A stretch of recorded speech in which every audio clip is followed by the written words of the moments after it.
Hello and welcome back to Democracy, everybody. Welcome back to Helldivers 2, where today we're going to be going over all of the Warbonds in Helldivers 2, and we're going to be ranking all of them from the worst all the way to the best. Now, even if a Warbond is particularly low on this list, that doesn't necessarily mean that it's bad. It just means that there's better ones that have more consistent stuff throughout the board. So if you're just going for one particular weapon, kind of ignore this list altogether, because there are some exceptions in this that do have some really good things. And pretty much every Warbond has something of some use. The very first one coming in at our number 11 spot is the Chemical Agents Premium Warbond. So this one is kind of awkward to recommend. This is the gas one. This one came out not too long ago, and it's all gas themed. Now, the armor from this is a gas-themed armor where it gives you 80% resistance towards gas, which sounds pretty good until you realize that there's only like 5 things in the game that can actually hit you with gas, at least at the moment, and all of those belong to you or your teammates.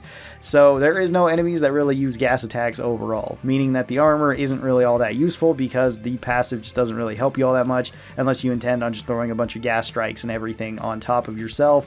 And hopefully you don't get hit directly with the gas strike, because that still will kill you, but the gas itself probably won't, thanks to all the damage reduction you're going to be taking. The gas grenade you get from this is actually one of the high points of it. The grenade is pretty solid. You throw this one out, it can confuse enemies, you get a lot of them, and it's fairly safe to throw near yourself or your teammates, as the gas doesn't do the most damage over time. So it is actually pretty solid, especially on bug missions. You also can get the sterilizer and the guard dog's breath, which both of those are kind of interesting. The sterilizer is basically on par with something like the flamethrower, meaning that it's really good on like bugs and squid missions, but not so great against bots, and it does have kind of limited use overall. Both of them can be decent. You can still do a decent amount of friendly fire, both to yourself and to allies, but either way, they're okay enough stratagems. And then we also have the stim pistol from this, which is fantastic. I really like the stim pistol. It's really cool. It's a very fun medic weapon, but really it's just like the stim pistol and the gas grenade are the big selling points of this, and everything else you could honestly leave without it, making it kind of the weakest Warbond in my opinion. Coming in at our number 10 spot, we have Freedom's Flame.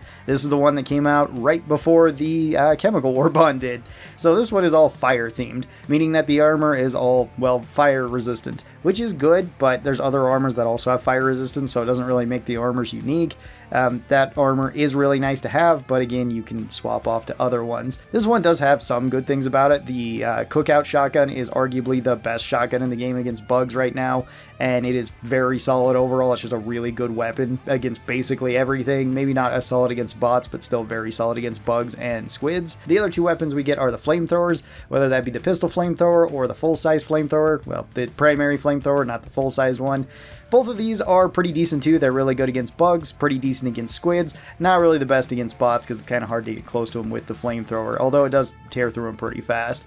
These weapons are probably not going to be most people's go-tos, even though I think the secondary with the flamer pistol is actually quite good since it melts through most enemies really fast. You just have to get close to use it. Same thing kind of goes with the primary weapon, and that makes it kind of awkward because that either puts your primary or secondary, depending on which one of these you're going to be taking, in kind of the role of taking out everything from a distance or flying enemies, where the flamethrower weapons just don't really work all that well, making them a little bit awkward. The one booster that we get from this is arguably one of the worst boosters too, with the firebomb hell pods. It's kind of a fun meme booster to throw on, but most of the time it'll just end up racking up more team kills than it will actually provide value, since the flames from the hell pods dropping down really aren't that big.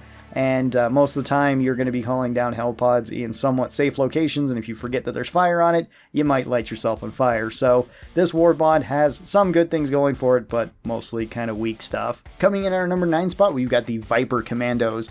This one is definitely inspired by like the Predator movies. The armor, everything about it looks pretty much like that, and it's kind of cool. The armor from this gets the peak physique ability, which makes it so melee builds are much stronger than they otherwise would be, so that's good, although that is very niche, and I don't think most players are going to be going with melee builds, but it can be very fun. In the first section of this, we also have the carbine assault rifle. So this is a higher rate of fire version of the Liberator. Not that much different than it though, so it's kind of take it or leave it, especially if you're not a big fan of assault rifles. And some people do say that this one bounces around quite a bit. I don't find to have that problem too much, as I find it's fairly easy to control, but that's going to vary, and I haven't really tried this on controller, so maybe it's a lot more difficult on console. You do get a new secondary in the sawed-off triple barrel shotgun, which is very solid. It's got the same damage as something like the Punisher. You can actually fire out all 3 barrels at once to do really high damage, although that's usually not necessary, since one shot from this can one-shot a lot of things.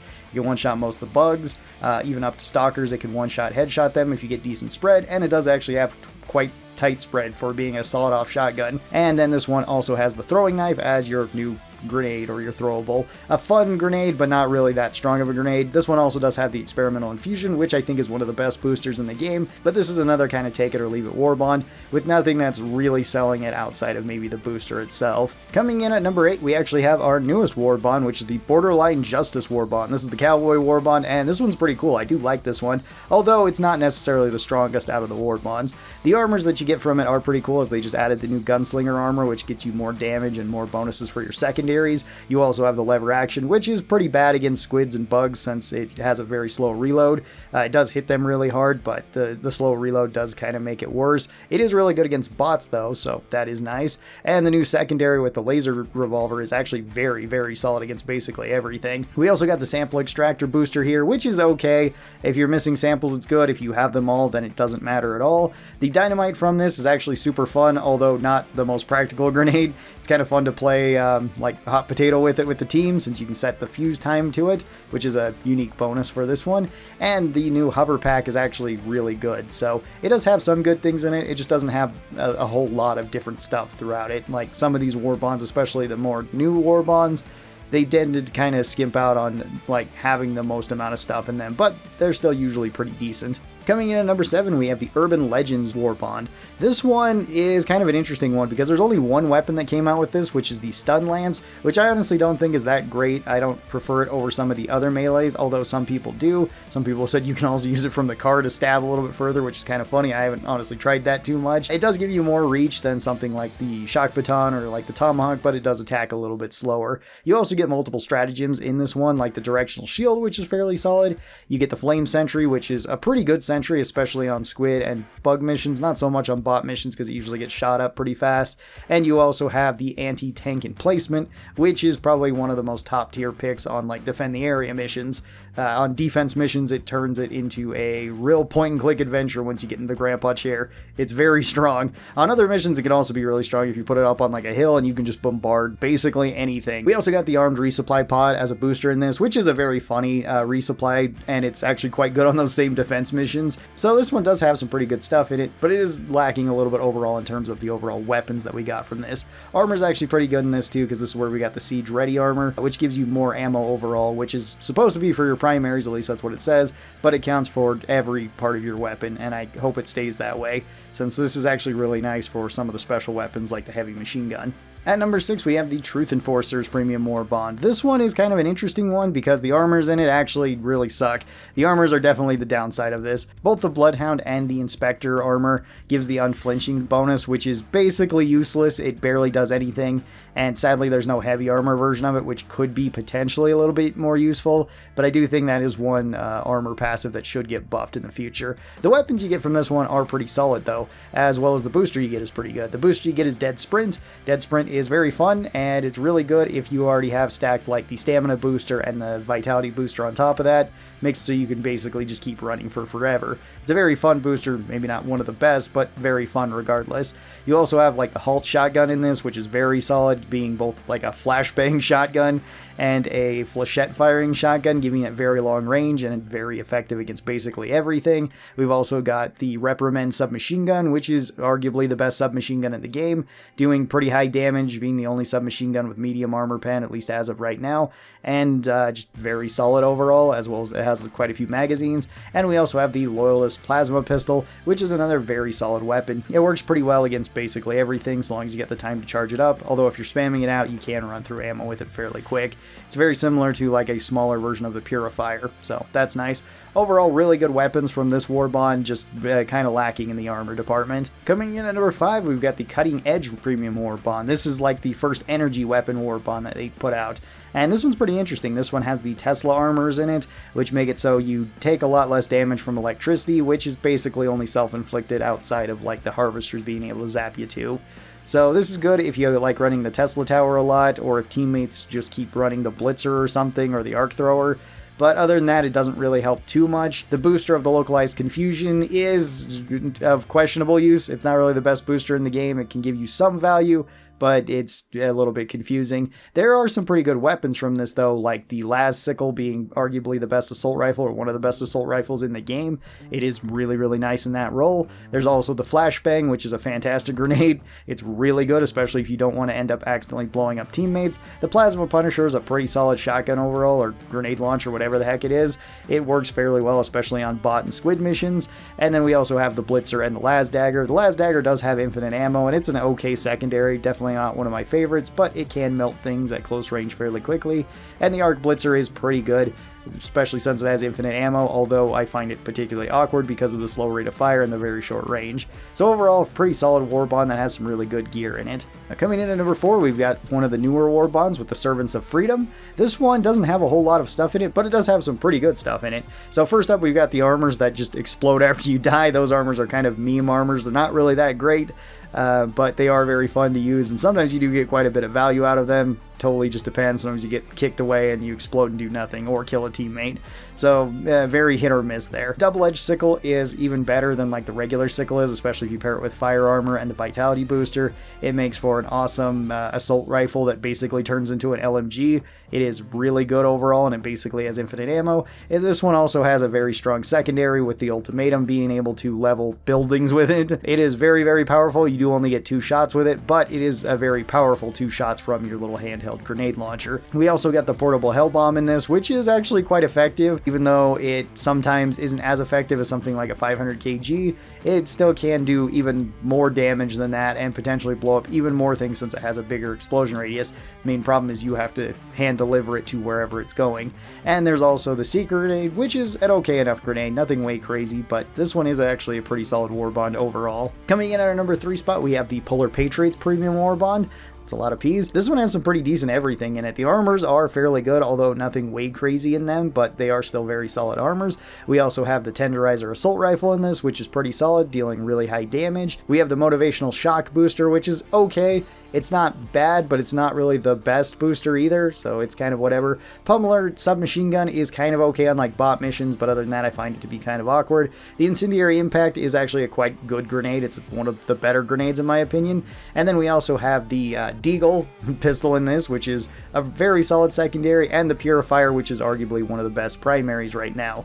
It is very, very solid, so pretty good stuff across the board for just about everybody. Coming in at number 2, we have the Steeled Veterans Premium Warbond. This one is the very first Warbond that actually came out, and this one has some really good stuff in it. First up, we've got the Senator Revolver, arguably one of the best secondaries in the game, having heavy armor pen on it, and now having a speed loader with it.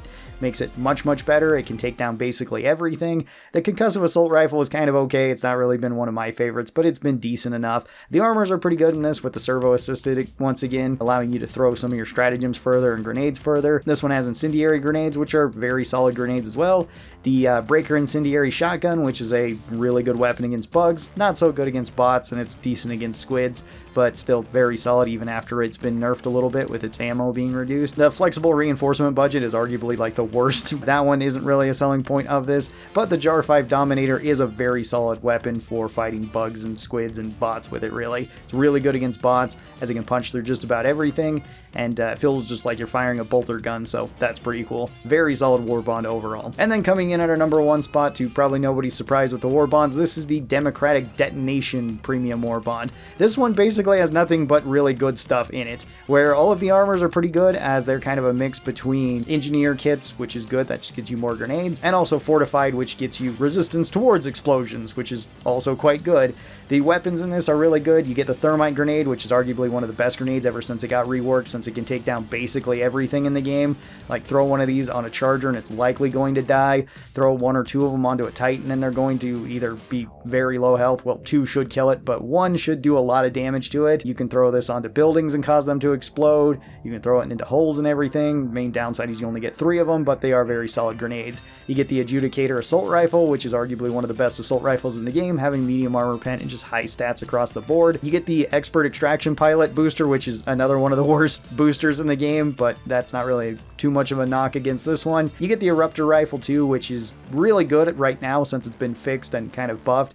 When it first came out, it was really, really strong. Then it got nerfed quite a bit. Then it kind of got buffed back, and some bug fixes have made it a whole lot better. It can also close up bug tunnels. It's pretty good at range. It is a little bit awkward to be shooting, but very solid against basically everything. And then we also have the grenade pistol and the crossbow being very solid weapons too. Grenade pistol is super useful for utility. It can still do decent damage towards anything you hit, but it can also close any sort of bug tunnel or blow up basically anything you need it to blow up, and you get quite a few shots from it. Crossbow is also really good. Ever since this one got buffed, it can now close tunnels and everything, so that's really good. Deals good damage towards crowds and towards single targets, and it's a one-handed weapon too, so you can even take it with like a shield. It's really good against bots as well. Yeah, this Warbond basically has nothing bad in it besides like the expert pilot extractor, but you just don't do that. Just take some of the free boosters. The free ones are generally the best ones, like the vitality booster, stamina booster, and like the optimized hell pods. Just take those. They're going to be more useful to you. But everything else about this Warbond is just really, really solid. That's where I'd rank all of the Helldivers Warbonds. Hopefully this kind of helped you out as to which ones you may want to go for. Once again, be sure to pick whatever you want to go for. Helldivers, I think, is a whole lot more fun whenever you're picking the weapons that you really want to try out and the things that you really want to play, as opposed to just trying to be like the most optimized that you can be. Either way, tell me your thoughts on this. I hope that you guys enjoyed it, and I'll talk to you next time. Bye-bye, everybody!